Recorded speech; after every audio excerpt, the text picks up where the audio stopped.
과 관련해서 마태복음 25장에서는 세 가지의 비유를 하셨습니다. 열처녀 비유와 달란트 비유, 그리고 오늘 봉독했던 양과 염소의 비유입니다. 세 가지 비유의 공통점은 종말과 관련된 것이지만은 그러나 또한 세 가지의 비유에 다른 점이 있습니다. 그것은 모두 핵심은 다르다는 것입니다.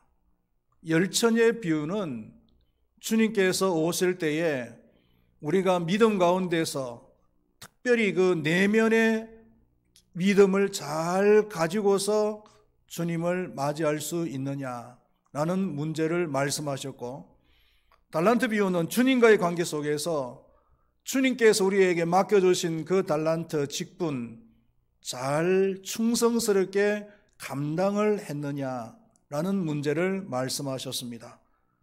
그리고 오늘 봉독했던 양과 염소의 비유는 이웃과의 관계, 네가 하나님을 믿는다고 하면서 믿음을 가지고 있다고 하면서 그렇다면 네 이웃을 얼마나 사랑하고 이웃을 얼마나 섬겼느냐라고 하는 문제를 말씀하고 계시는 겁니다.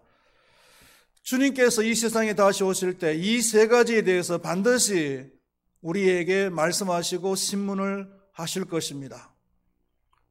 오늘 주신 말씀을 통해서 잘 준비를 하시기를 바랍니다. 그래서 주님 앞에 칭찬받는 우리 큰바위 교회 모든 성도님들이 되시기를 축원드리겠습니다. 오늘은 마지막으로 양과 염소의 비유에 대해서 말씀을 나누어 보도록 하겠습니다. 그 비유의 내용을 보면은 예수님께서 심판주로서 이 세상에 다시 오실 때에는 이 세상의 모든 민족을 그 앞에 모으고 마치 목자가 양과 염소를 구분하듯이 구분을 하신다는 겁니다. 이스라엘 나라에는 목자가 양과 염소를 칠 때에 낮에는 한 곳에서 방목을 하고 그리고 저녁이 되면은 양과 염소를 구분한다는 겁니다. 왜냐하면은 양은 털이 많기 때문에 추위에 강하고 염소는 털이 별로 없기 때문에 추위에 약하다는 것입니다. 그래서 한 곳에서 재울 수가 없고 나누어서 양과 염소를 나누어서 재운다는 것입니다. 아마 예수님께서는 이것을 연상하시면서 이 비유를 하셨던 것 같습니다. 그리고 양은 오른편에 염소는 왼편에 둔다고 했습니다. 이 오른편이라고 하는 의미는 단순히 어떤 방향만 이야기하는 것이 아니라 상징하는 것이 있습니다. 위엄과 영광과 능력을 상징하는 단어입니다. 예수님께서 부활하셔서 그리고 성천하셔서 이 세상에 다시 오실 때까지 하나님의 우편에 앉아 계신다라고 말씀을 하고 계시는데, 이 우편에 앉아 계신다는 이 얘기는 영광과 위엄 가운데서 능력 가운데서 계신다라는 그런 의미라고 여러분들이 생각을 하시면 됩니다.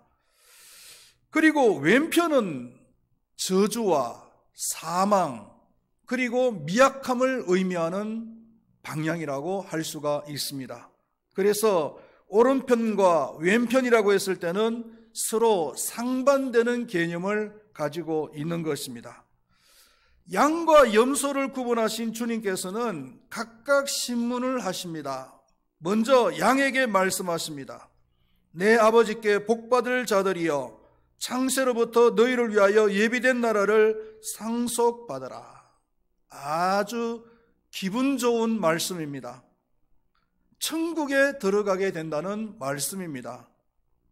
이유가 뭐냐면은 내가 줄일 때에 너희가 먹을 것을 주었고 목마를 때에 마실 것을 주었고 나그네 되었을 때 영접하였고 헐벗었을 때에 옷을 입혔고 병들었을 때 돌아보았고 옥에 갇혔을 때에 와서 보았기 때문이라고 말씀을 하십니다. 그러자 오른편에 있는 자들이 주님, 우리가 언제 그렇게 했습니까? 라고 질문을 했습니다. 그때 주님께서는 약간은 뜻밖의 말씀을 하십니다. 너희가 여기 내 형제 중에 지극히 작은 자 하나에게 한 것이 곧 내게 한 것이니라.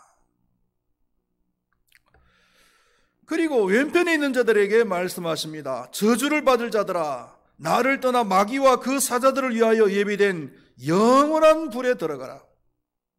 저주의 말씀입니다.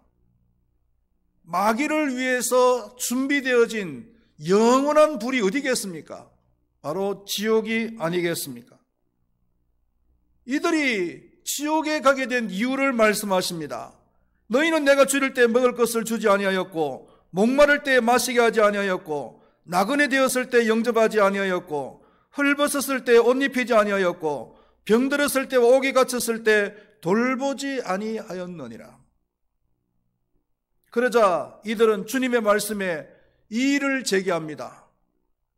우리가 언제 주님을 돌보지 아니했습니까? 그때 주님께서는 역시 이 지극히 작은 자 하나에게 하지 아니한 것이 곧 내게 하지 아니한 것이니라.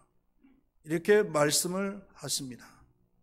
그리고 결론적으로 왼편에 있는 자들에게는 영벌을, 그리고 오른편에 있는 자들에게는 영생을 선포하셨습니다.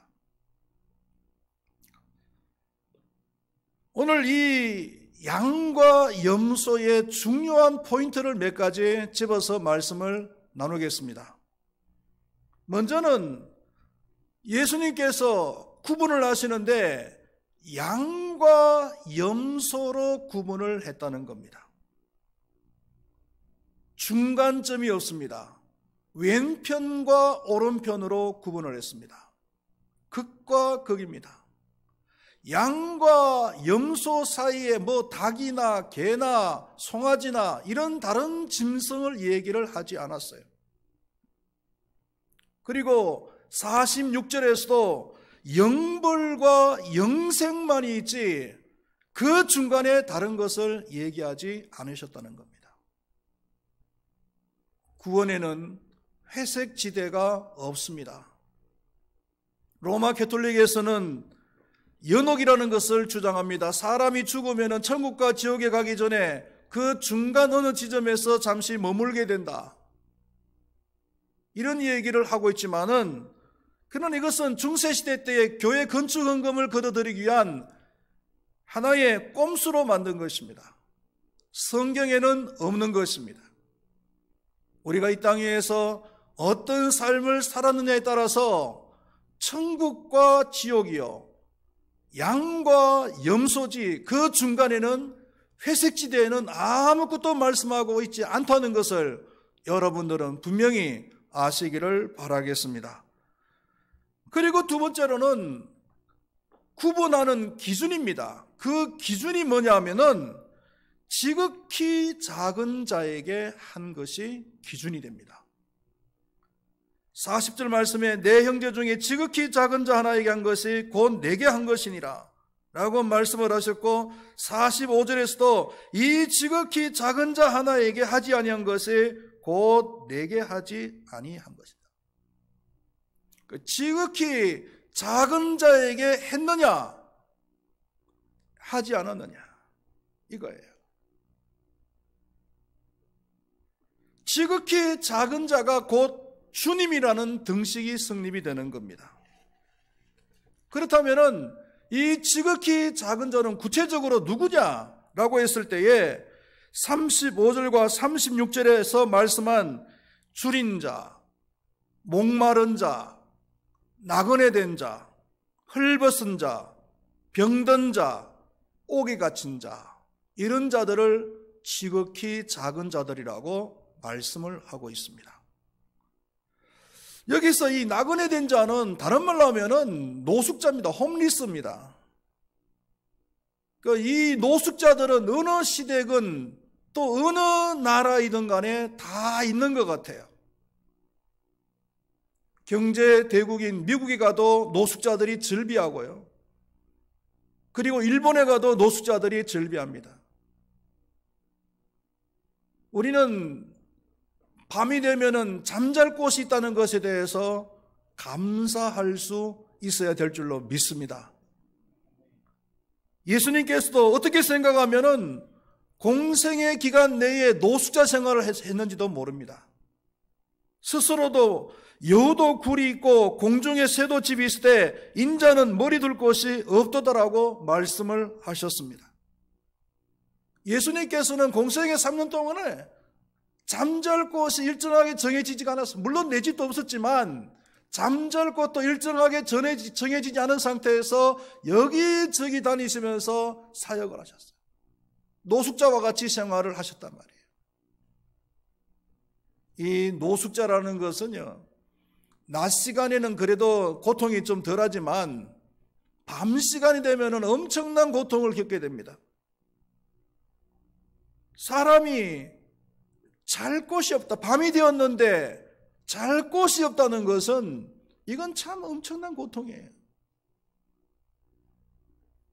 믿음의 사람 아브라함은 나그네 세 사람이 자기 집 앞을 지나가길래 불러서 음식을 근하하게 준비를 해서 대접을 했습니다.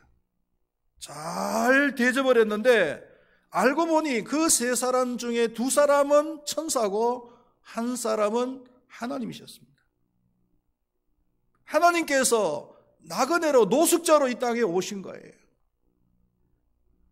만약에 그날도 아브라함이 그 세 사람을 영접하지 아니했더라면은 그 사람들은 그날 밤에도 찬 이슬을 맞으면서 노숙을 했을 것입니다. 우리는 이런 자세로서 신앙생활을 해야 됩니다.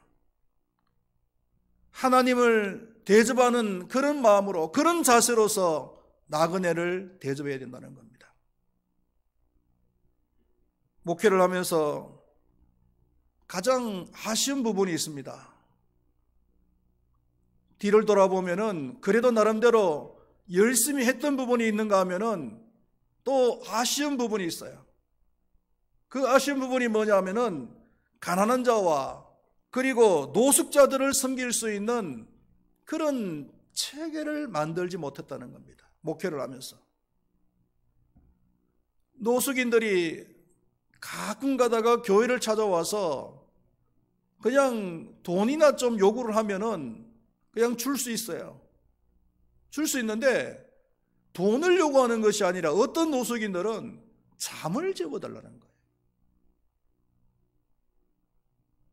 그러니까 응할 수 없는 이유 중에 한 가지가 뭐냐면은 일단은 잠을 잘 수 있는 그런 시스템이 안 돼 있고, 그리고 두 번째로는 좀 위험하다는 생각도 들어요.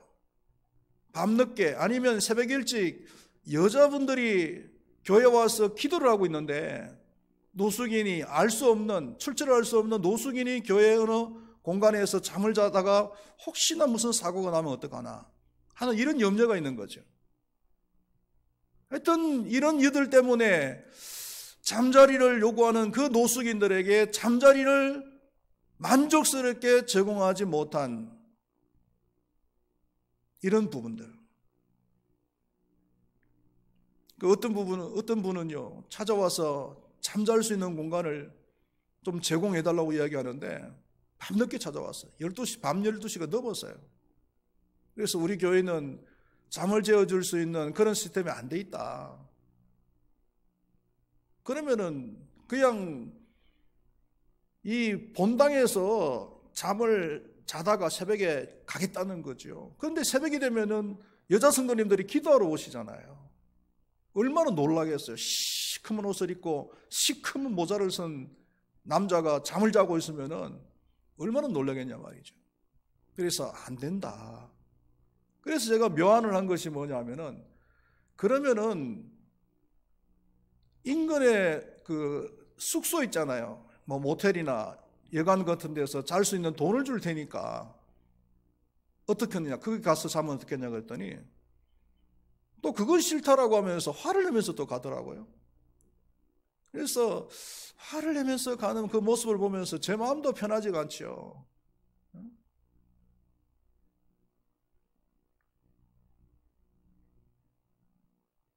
또 노인분들 중에서 말이죠. 간혹 가다가 우리 교회를 찾아오시는 노인분도 계시지만 또 우리 교회 다니시는 노인분들 중에서 저한테 그런 얘기를 하는 분이 또 들어 계셨어요. 목사님, 제가 이제 노후가 되면은 갈 데가 마땅치 않습니다. 그래서 목사님, 교회를 새로 지으면은 좀 거처할 수 있는 공간을 좀 만들어 주십시오. 그래서 우리가 이 교회 건축을 할 때에 교회 한 공간을 노인 쉼터로 만들었잖아요. 그래서 단 몇 분이라도 그냥 갈 데가 없으면 그곳에 오셔가지고 그곳에서 그냥 사셨으면 좋겠다라고 해가지고 2층에다가 노인 쉼터를 만들었는데 우리 교회 건축을 할 때쯤 되니까 노인 요양원들이 또 우후죽순처럼 막 생겨나더라고요.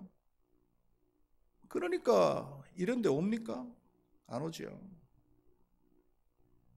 사택을 지으려고 하다가 사택 반을 쪼개가지고 반은 사택을 반으로 줄이고 그리고 반을 노인분들 한 몇 분을 모실 수 있는 그런 공간으로 만들었는데 그것도 생각으로 다 끝났어요. 계획으로 끝나버렸어요.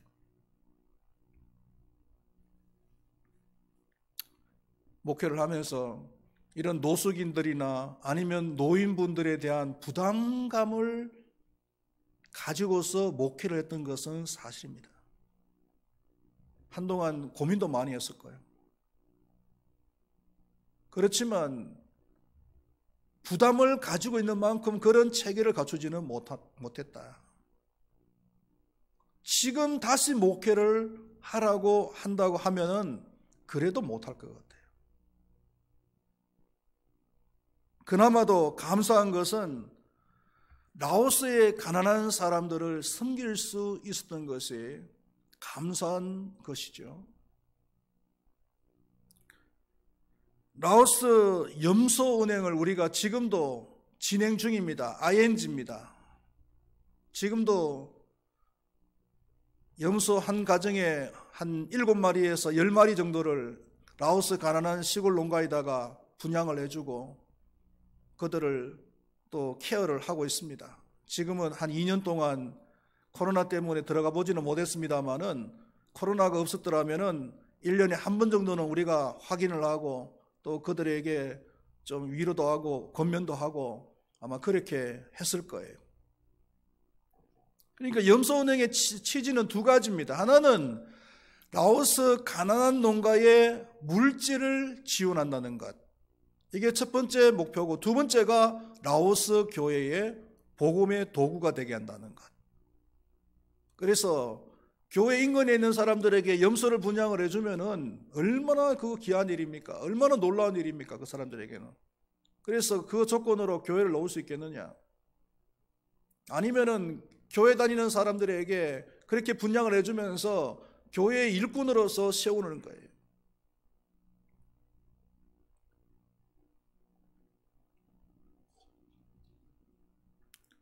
좋은 교회는 어떤 교회인가?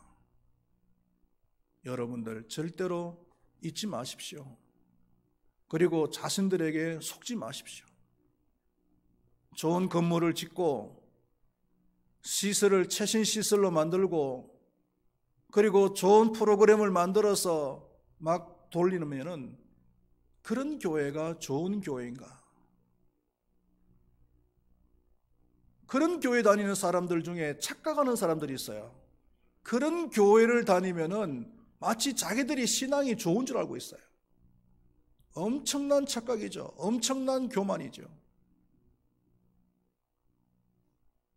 비록 좋은 시설이 아니라 불편한 점은 많지만은 그러나 그 사회에서 소외된 사람들을 돌아보고 관심을 가지고서 무언가 할 수 있는 그런 교회가 좋은 교회고 그리고 건강한 교회인 줄로 믿습니다. 주님의 시각으로 볼 때 어떤 교회가 좋은 교회겠습니까? 주님 앞에 섰을 때에 어떤 성도가 좋은 성도고 칭찬받을 수 있는 성도냐 말이죠. 가난한 자를 돌아보는 성도가 좋은 성도겠습니까? 아니면 그들을 무시해버리고 모른 척한 성도가 좋은 성도겠습니까?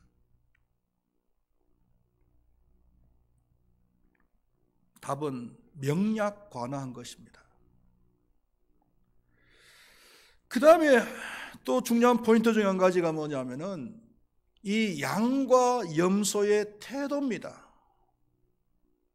주님께서 너희들이 줄인 자, 목마른 자, 나그네 된 자, 헐벗은 자, 병든 자, 옥에 갇힌 자들을 잘 돌보았다라고 양들에게 말씀을 하셨습니다. 그때 이 양들이 말하기를 우리가 언제 그렇게 했습니까? 라고 대답을 합니다. 자신들이 한 일을 자신들이 모를 리가 없잖아요.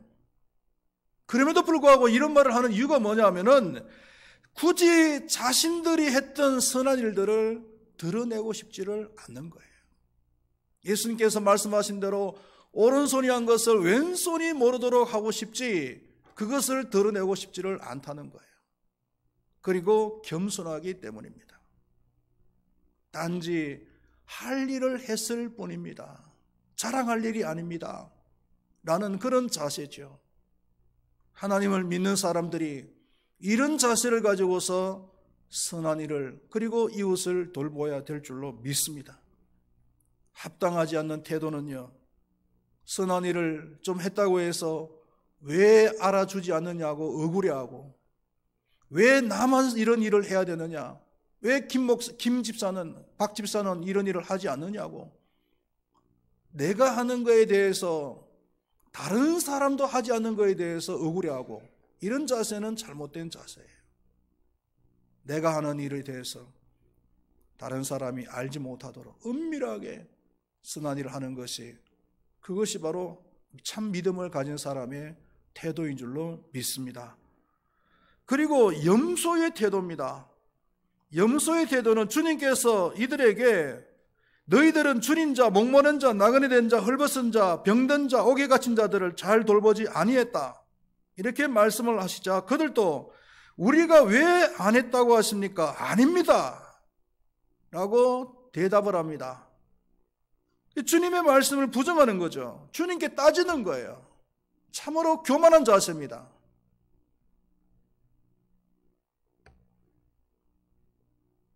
이 사람들은 자신들이 선한 사람이라고 착각을 하는 거예요. 아니면은 이 사람들이 전혀 선한 일을 안 하고 이런 말을 하지는 않았을지도 모릅니다. 나름대로 선한 일을 했어요. 그러나 그 선한 일을 했다는 것이 너무나 미약하다는 거예요. 예를 들면은 재산이 10억이나 되고 아니면은 100억이나 되는 사람이 구걸하러 오는 사람에게 1,000원을 줬어요. 10억이나 100억이나 되는 사람이 돈 1,000원을 갖다가 인심을 써놓고는 내가 선한 일을 했다, 이렇게 이야기하는 거나 마찬가지일 수 있습니다. 10억에서 1,000원이 도대체 몇 프로나 됩니까? 100억에서 그 1,000원이 도대체 몇 프로나 되는 거예요? 그래 놓고는 자기가 선한 일을 했다고 자랑하는 거예요. 왜 알아주지 않느냐고 이야기하는 거예요.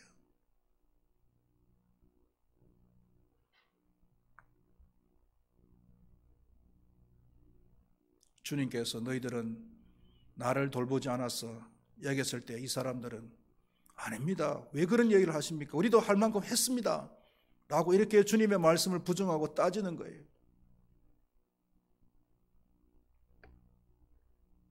양과 염소의 태도가 다른 거잖아요.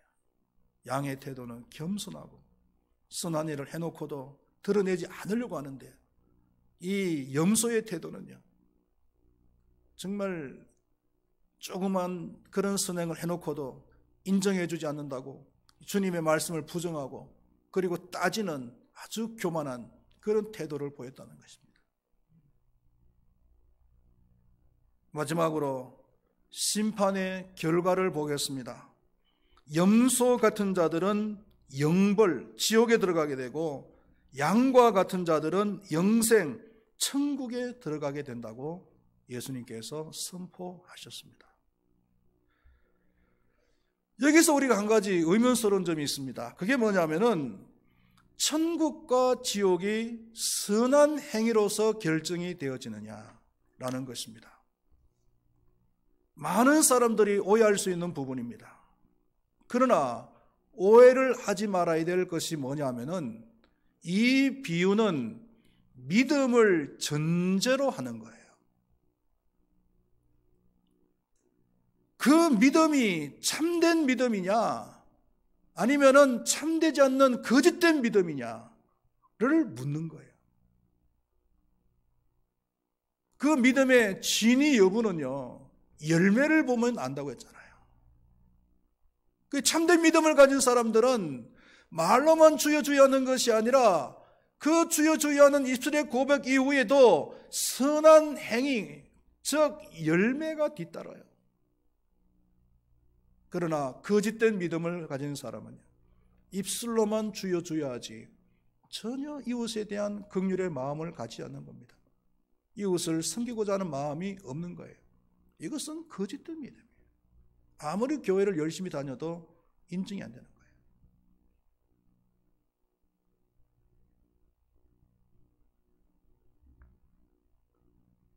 우리 큰바위교회 성도님들은 주님께서 내가 줄일 때, 목마를 때, 나그네 되었을 때, 헐벗었을 때, 병들었을 때, 옥에 갇혔을 때 너희들이 나를 잘 돌보아 주었도다 라고 칭찬 듣는 사람들이 되시기를 축원드리겠습니다. 반면에 주님께서 내가 줄일 때, 목마를 때 너희들은 눈을 가리고 있었다, 네 배만 채우고 있었다, 네 가족들만 챙기고 있었다 라고 책망받는 사람들이 되지 않기를 바라겠습니다. 기도하겠습니다.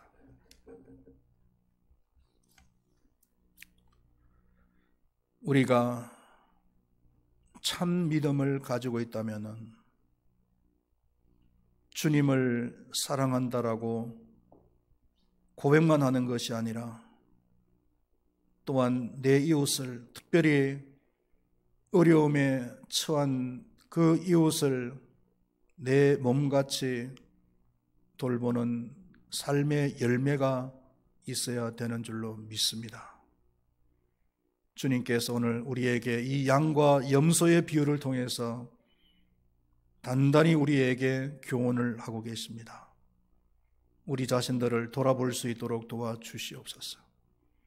우리는 얼마나 많이 주여 주여라고 외치고 있습니까?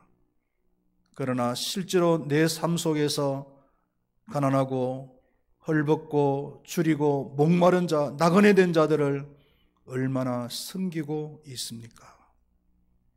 주님의 말씀에 비추어서 우리는 염소와 같은 자들이 되지 않게 하여 주시고 양과 같은 자들이 되어져서 영생의 천국에 들어갈 수 있도록 하나님께서 도와 주시옵소서. 예수님의 이름으로 기도드리옵나이다. 아멘.